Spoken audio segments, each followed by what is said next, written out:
사실은 우리 민족은 해방을 노래해왔고 독립을 외쳤지만 준비되지 않았었습니다.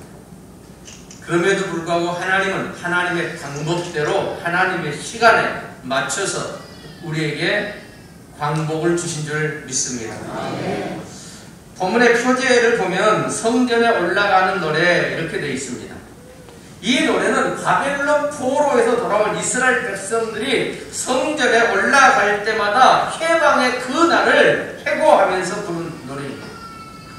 그런데 여호와께서 시온의 포로를 보내실 때에 우리가 꿈꾸는 것 같았다라고 고백합니다.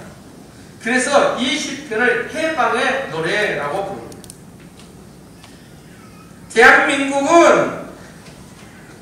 대한민국과 이스라엘은 너무나 그 해방 과정도 흡수합니다. 보면 이스라엘 민족이 바벨론으로부터 70년 만에 해방되는 그날을 기록하고 있습니다. 그러니까 이스라엘이 바벨론으로부터 압제를 받아오다가 해방되어서 기뻐하는 모습을 나타내는 시이죠. 어떻게 보면 이스라엘 사람들은 고난받기 위해서 태어난 사람들과 같습니다. 그런 민족인 것 같아요. 이 민족은 참 고난을 많이 받았습니다. 그런데 우리나라도 마찬가지입니다. 삼국시대 이후로 중국으로부터 압제를 당했습니다. 그리고 우리가 잘 아는 것처럼 일제 36년간 우리는 압제를 받았죠.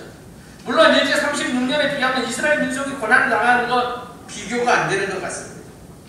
출애굽으로부터 430년간의 압제를 받다가 출애굽하는 애굽으로부터 430년 압제를 받다가 출애굽해서 해방을 받았습니다. 그리고 다시 바벨론의 포로가 되어 끌려가 70년간 압제와 고통을 받습니다.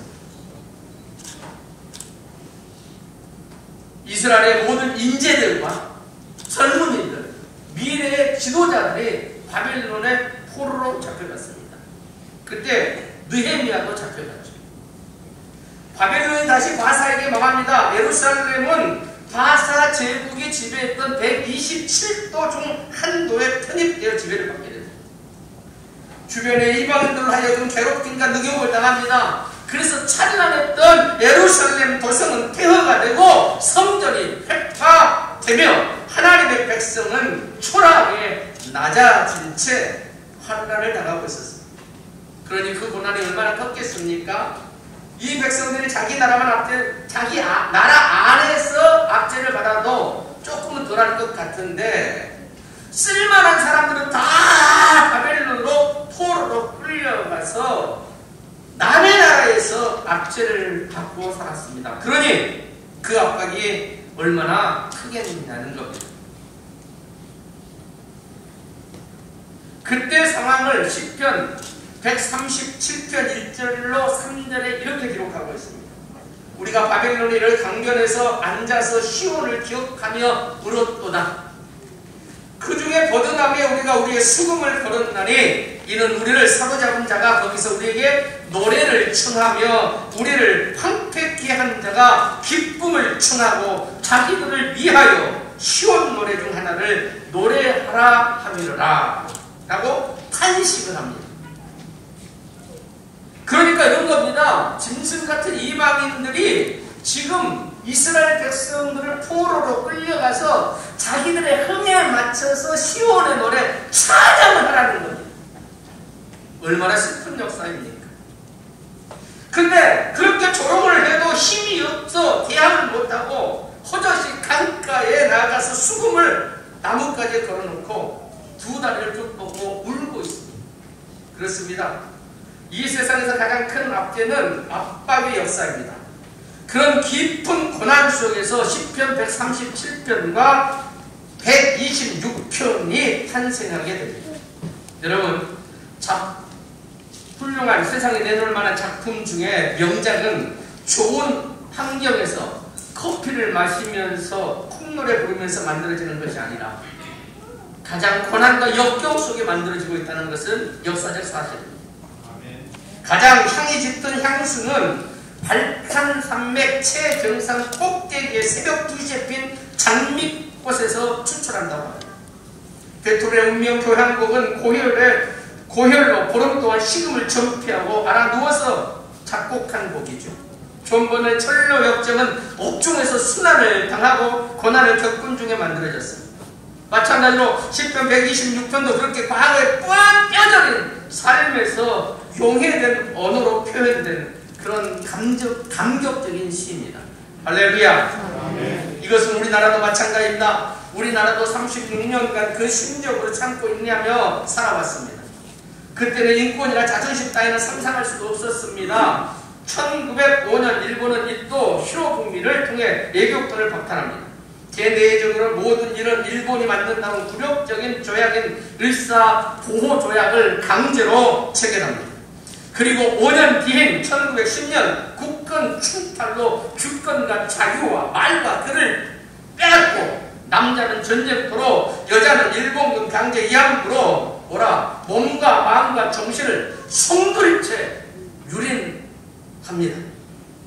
그때부터 독립운동이 시작됐습니다. 1919년 3.1절 한국교회와 믿음의 사람들을 중심으로 만세운동이 벌어졌고 4월 15일 2시 화성 제항리에서 나리타 도시오라고 하는 일본 육군 중위가 이끄는 군경이 주민 30명을 제항리 교회에 모아놓고 출입문을 밖에서 잠근 채 총격을 가했습니다. 그때 교회 안에 갇힌 부인들이 아이들만이라도 살려달라고 창문으로 내보냈는데 그 아이들까지 무차별하게 총으로 학살을 했습니다. 그리고 인근 수촌리 교회와 화수리 교회 그리고 민가 31채를 불로 소멸시켰습니다. 그런 만행을 캐나다에서 온 무료 선교사인 스코필드 박사가 사실 그대로 사진을 찍어서 세계에 알림으로써 그 만행이 들통이 났습니다. 그래서 우리의 스코트 박사가 죽은 뒤 애국인으로서는 최초로 우리나라 국립묘지에 안장이 된 선교사가 됩니다. 수없이 많은 생명들의 조국 독립투쟁에 목숨을 잃었습니다. 그 중에 도산 안창호 같은 분은 잊을 수가 없지요. 그가 독립운동을 하다가 잡혀 일본 젊은 검사 앞에 신문을 받게 됐습니다. 그때 안창호 선생은 이렇게 말합니다. 나는 밥을 먹어도 잠을 자도 우리나라 독립을 위해 먹고 잔다. 이것은 내 목숨이 없어질 때까지 변하지 않을 것이다. 당당하게 말합니다. 이런 애국지사들의 피나는 투쟁과 하나님의 전적인 은혜로 마침내 1945년 8월 15일 해방이 되어지고 3년 후 1948년 5월 31일 제1대 재헌의회가 열리던 날 임시의장을 맡았던 이승만 박사는 198명의 의원들을 앞에 이렇게 말합니다. 오늘 우리가 제일 먼저 할 일은 강복은 하나님의 전적인 은혜로 얻은 것이니 우리 모두 하나님께 먼저 기도부터 드리자고 해서 개원 첫날 국회에서 가장 먼저 한 일은 기도하는 일이었습니다. 할렐루야. 오늘 젊은 세대는 이것을 알아야 됩니다. 이런 역사를 알아야 됩니다. 이런 역사를 모르니까 오늘 별소리를 다 하는 것입니다. 그렇게 고난 겪다가 해방되었으니 얼마나 기쁩니까? 그래서 그때부터 행사 때마다 우리는 대한독립 만세를 부르기 시작한 것입니다. 그렇다면 우리나라나 또 이스라엘이 왜 이런 어려움과 고난을 당했습니까? 왜 이스라엘이 70년 동안 바벨론에 잡혀가 고난의 삶을 살았습니까? 바로 우상숭배죄 때문이었습니다. 하나님은 끝없이 선지자들을 보내서 설득하고 때로는 호소를 해도 하나님의 말씀을 증거해도 백성들은 무사 안일주의에 빠져서 하나님의 말씀을 외면합니다. 하나님을 무시합니다. 이스라엘 백성들에게 우상숭배 행위는 하나님을 떠나는 행위였습니다. 선민이라고 자부하던 이스라엘이 하나님을 떠나니까 정체성이 무너지고 존재의 의미마저 사라졌습니다. 그럼에도 그들은 하나님을 떠나서 우상숭배를 합니다. 그러니까 하나님은 그들을 버리게 되고 하나님이 버리시니까 바벨론에 가서 그들을 짓밟아 백성들을 포로로 끌려갑니다. 우리나라가 일제 때 일본에 먹힌 이유도 똑같습니다. 당시 우리나라 지도자들은 나라에는 관심도 없고 오직 벼슬 몇 자리 놓고 싸움만 치열하게 했습니다. 그런 동안 나라의 기강은 무너지고 힘이 약화됩니다. 당시 일본은 일찍이 메이지 유신혁명을 일으켜서 세계화 작업을 이루었습니다. 그런데 우리나라는 세국 정치를 해서 나라의 문을 걸어 잠그고 눈을 감고 살았습니다. 결국은 교회는 일어났지만 그럼에도 불구하고 하나님은 일본을 통해서 우리나라를 점령하게 되고 그냥 일본은 우리나라를 집어먹어버립니다. 그렇습니다. 개인이나 나라나 민족이나 죄를 지으면 반드시 값을 치르게 되어 있습니다. 이것이 진리고 길이고 도리입니다. 로마가 왜 무너졌습니까? 로마도 말기에 타락했었습니다. 매일 밤 연회를 열고 먹고 마셨습니다. 한 곳에서 실컷 먹고 마시고 그 다음에 약 먹고 토해낸 다음에 또 다른 연회에 가서 또다시 먹고 마시며 토하기를 합니다. 그러니 그 나라가 온전하겠습니까? 그래서 로마는 어느 날 전쟁으로 망한 것이 아니라 나라를 지탱할 도덕적 힘이 없어서 나라가 소리 없이 무너져 내리고 만 것입니다. 이것을 역사자 에드워드 기본이 분명히 로마의 흥망사를 기록하면서 거기에 기록해 놓은 내용입니다. 그러므로 오늘 한국교회는 다시 한번 하나님 앞에 바로 서야 됩니다.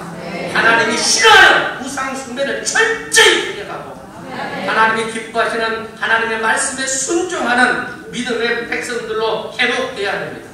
한국교회는 다시 한번 나라와 민족의 미래를 놓고 기도해야 되고 하나님이 기뻐하시는 일을 해야 될 줄 믿습니다. 절대로 죄도 짓지 말아야 될 뿐만 아니라 개인도 국가도 백성도 죄를 지으면 심판받는다는 사실을 기억해야 됩니다. 이스라엘 백성들이 우상 숭배를 지독하게 했습니다. 하나님 앞에 가장 큰 죄를 지었습니다. 하나님의 선지자를 통해서 무섭게 경고했지만 백성들은 주신 기회마저 무시했습니다. 그래서 결국 바벨론의 포로가 되어 70년 동안 고난을 당합니다. 우리 한국교회가 형성된 시기를 한번 생각을 해보려고 합니다. 일제의 침략기였습니다. 그래서 한국교회는 처음부터 민족교회로 출발을 하게 됩니다. 당시 전국적인 네트워크를 가진 조직은 오직 교회밖에 없었습니다.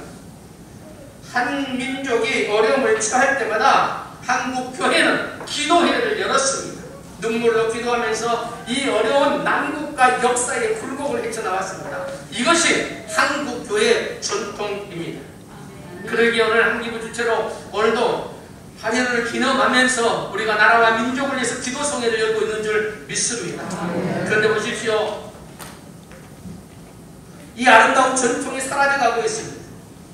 교회가 대형화되면서 개교의 주의가 앞장서고 있습니다.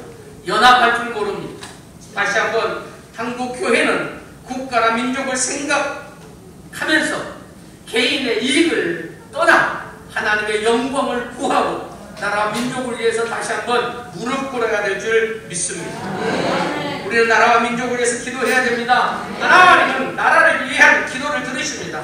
에스더의 기도를 들으셨고 느헤미야의 기도를 들으셨으며 다니엘과 스룹바벨과 모세의 기도를 들어 응답하셨습니다.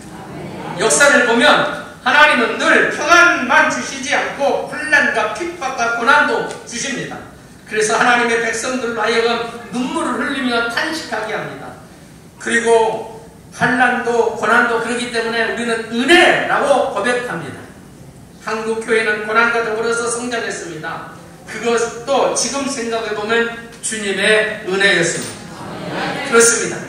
우리나라가 기독교 강국이 된 것도 이 역사 속의 핍박과 고난과 전쟁과 일본 내 압제들과 무관하지 않습니다. 한국교회는 이런 고난을 통해서 성장을 했고 기도했으며 전도했습니다. 그래서 오늘 우리나라가 기독교 강국을 이루게 된 줄 믿습니다. 기독교는 언제나 고난과 더불어서 부흥되고 강해집니다. 세상에 아무리 환난이 닥쳐오고 핍박을 가한다 할지라도 좌절하거나 낙심하지 말고 오히려 하나님 앞에 무릎을 꿇음으로 말미암아 주의 거룩한 역사를 드러내는 한국교회, 특별히 서남도민 한국 기독교 부흥협회가 되기를 축복합니다. 뿐만 아니죠. 하나님은 일찍부터 이 민족을 간섭하셨습니다. 1831년 9월 9일 로마 교황청은 조선을 북경교국에서 독립을 시켜서 조선교국으로 설정을 합니다. 지난 5,000년 동안 한국은 중국의 그늘 아래서 살아왔습니다. 여러분, 삼국시대 이후에 우리나라는 중국의 지배를 받지 않는 때가 별로 없었습니다. 그런데 중국으로부터 독립한 것이 바로 종교예요. 기독교로 시작하는 거예요. 그러니까 중국의 로마 교황청이 엄중히 항의를 합니다. 그런데도 당시 로마 교황은 교황 그레고리 16세가 이렇게 얘기해요. 분명하게 얘기해요. 한국을 중국으로부터 독립시켜버려요. 그리고 1882년 3월 미국이 한국과 우호 조약을 체결합니다. 그때 중국은 또 항의를 합니다. 한국은 중국의 속국인데 중국이 대신 조인하겠다고 나섰습니다.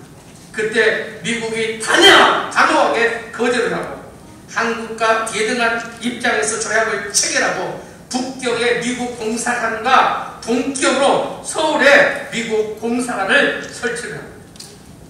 그러자 조정에서는 미국과 연대의식을 강화하고 조선의 근대식 교육을 통해서 1886년 6월에 미국 정부의 훌륭한 교사를 파견해달라고 요청을 합니다.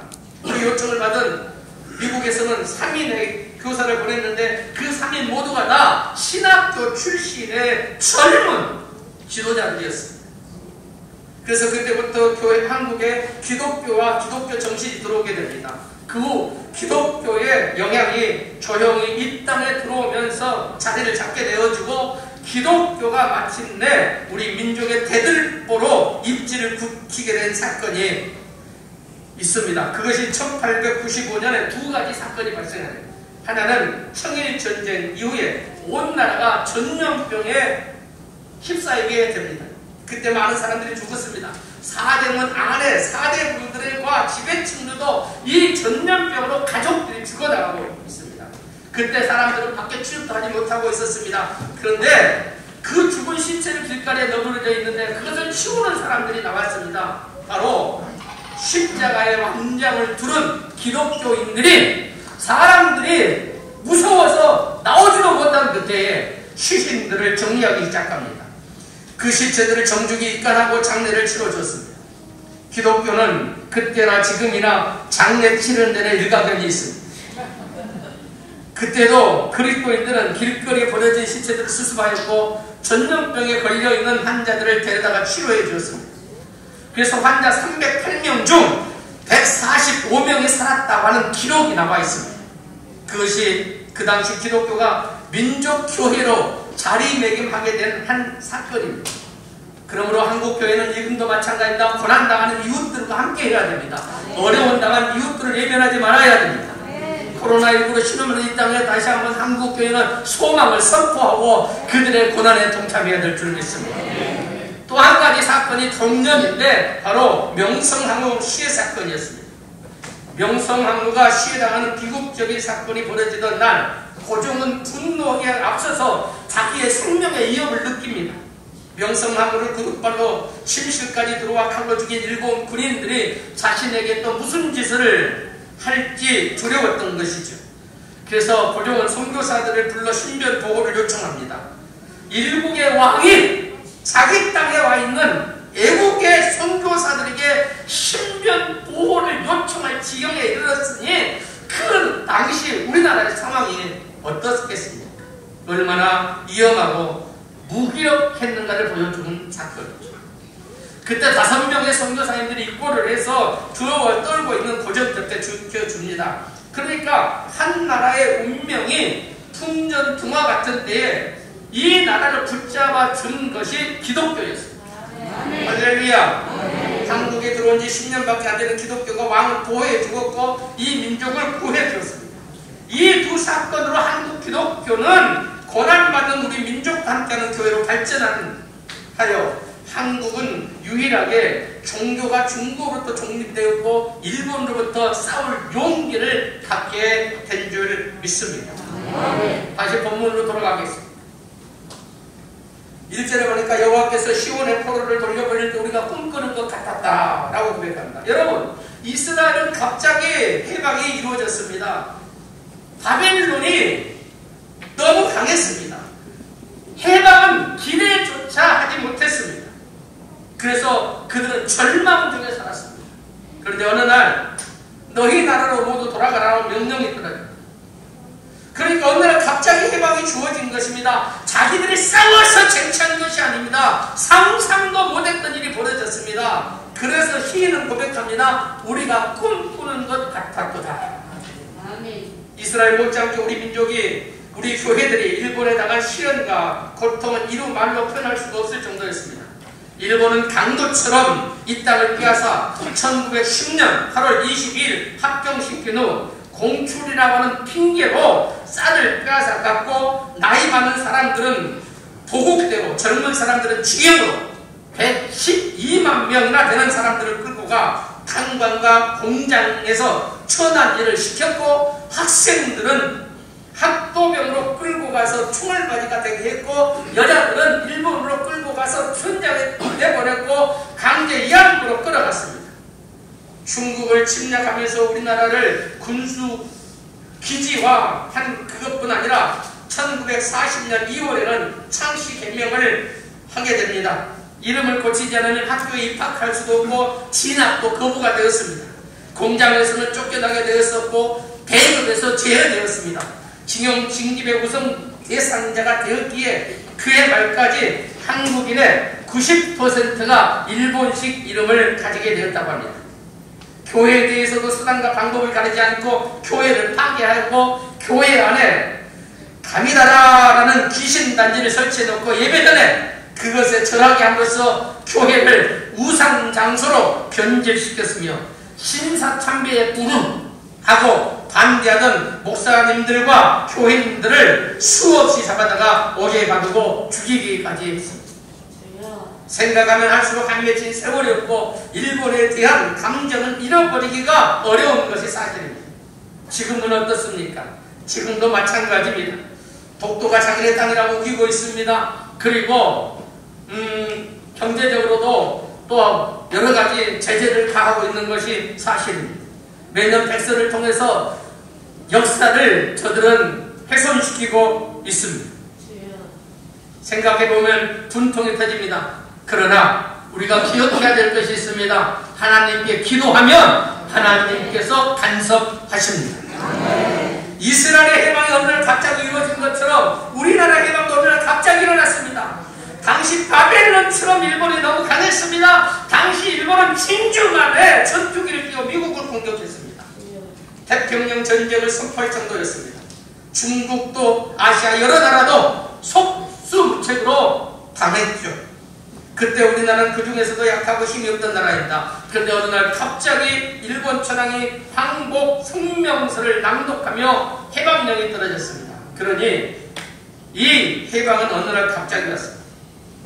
2절과 3절에도 보면 그때 우리 입에는 웃음이 가득하고 우리 혀에는 찬양이 찼었도다. 열방 중에서 말하기를 여호와께서 저희를 위하여 대사를 행하셨다 하였도다. 여호와를 위하여 대사를 행하셨으니 우리는 기쁘도다 라고 고백합니다.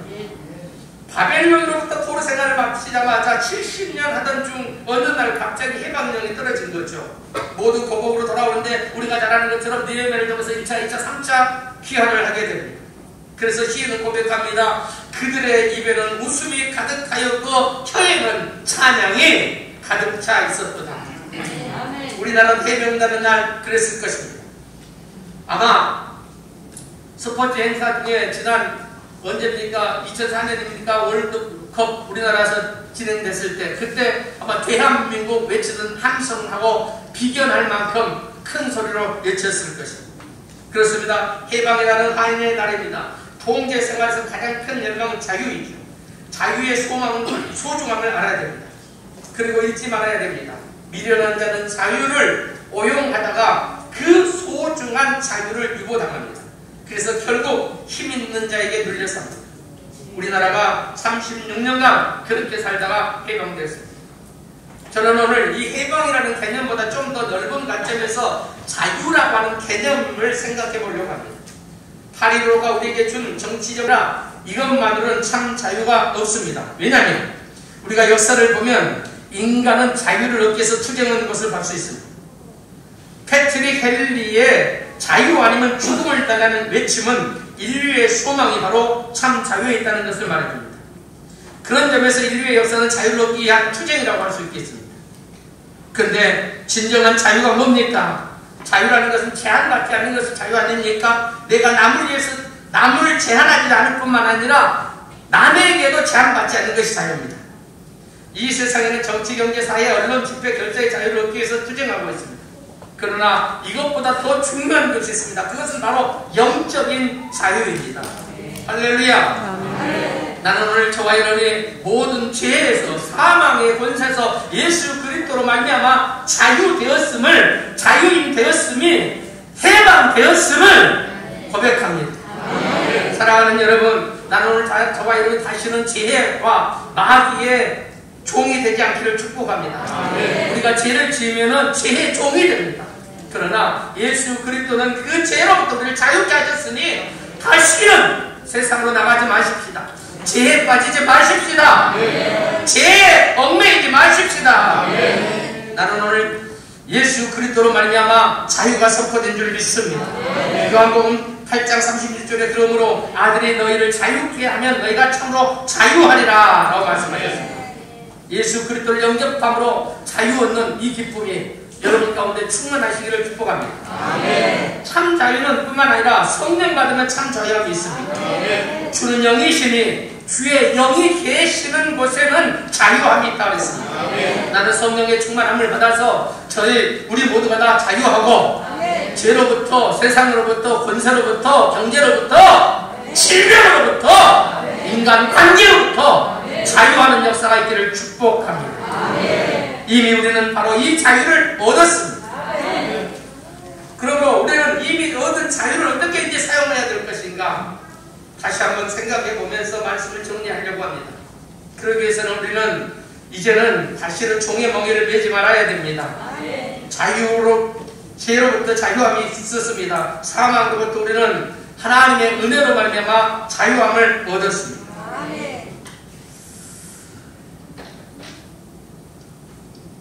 제가 사실은 설교를 길게 준비했다가 짧게 하려고 지금 굉장히 노력하고 있습니다. 얼마 전에 법무부 장관 한동훈 씨가 이런 얘기를 하더라고요. 기자회견에 앞서서. 먼저 죄송한 말씀은 발표한 내용이 너무 길다는 것입니다. 말이 빠르다는 겁니다. 이렇게 얘기하더라고요. 말 빨리 했습니다.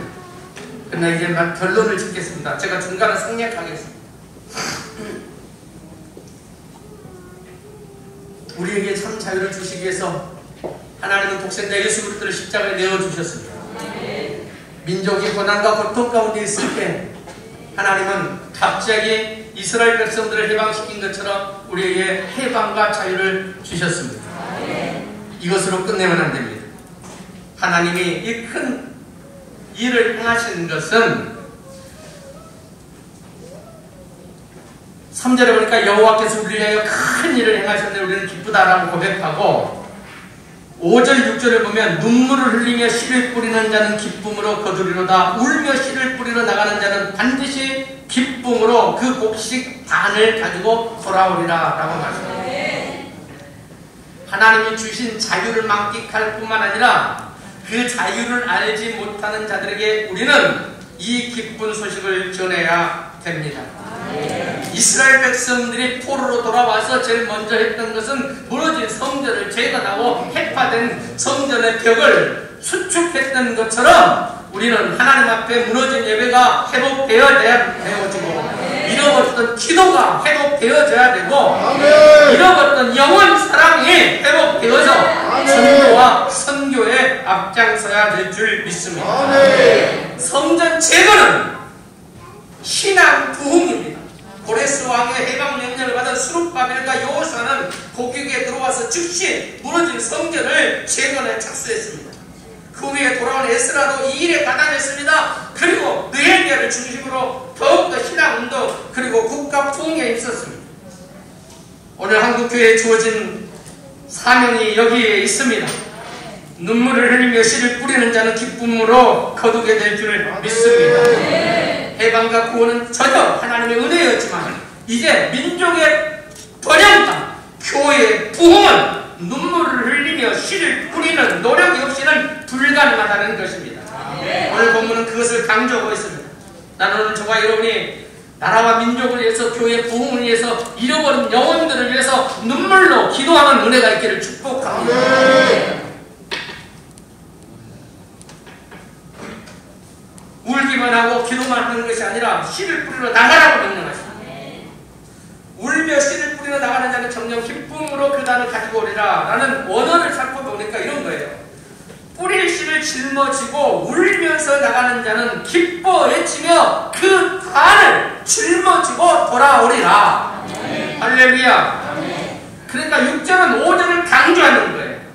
우선 떠날 때는 뿌릴 씨를 짊어지고 나갑니다. 그런데 돌아올 때는 기쁨의 단을 거두고 나옵니다. 씨를 짊어지고 나가서 단을 짊어지고 옵니다. 무엇이 바뀌었습니까? 씨가 단으로 바뀐 거예요. 작은 씨가 바로 30배, 60배, 100배의 결실을 바꿔서 돌아오는 거예요. 그 결실로 돌아오는 거예요. 그러므로 우리는 영적으로 이런 씨를 뿌려야 될 줄 믿습니다. 말씀드렸던 것처럼 기도의 씨를 뿌려야 되고, 말씀의 씨를 뿌려야 되고, 전도의 씨를 뿌려야 되고, 할렐루야! 소망의 씨를 뿌리고 인내의 씨를 뿌려야 됩니다. 사랑의 씨를 뿌리고 봉사의 씨를 뿌리십시오. 한국교회가 해야 될 일은 바로 여기 있습니다. 하나님께서 우리에게 모든 죄로부터 자유를 주시고 기쁨과 감사로 하나님을 찬양할 수 있게 하시고, 이전에 우리 순조들이 누리지 못했던 놀라운 은혜와 축복을 누리게 하신 이유는 울며 씨를 뿌리기 위함인 줄 믿습니다.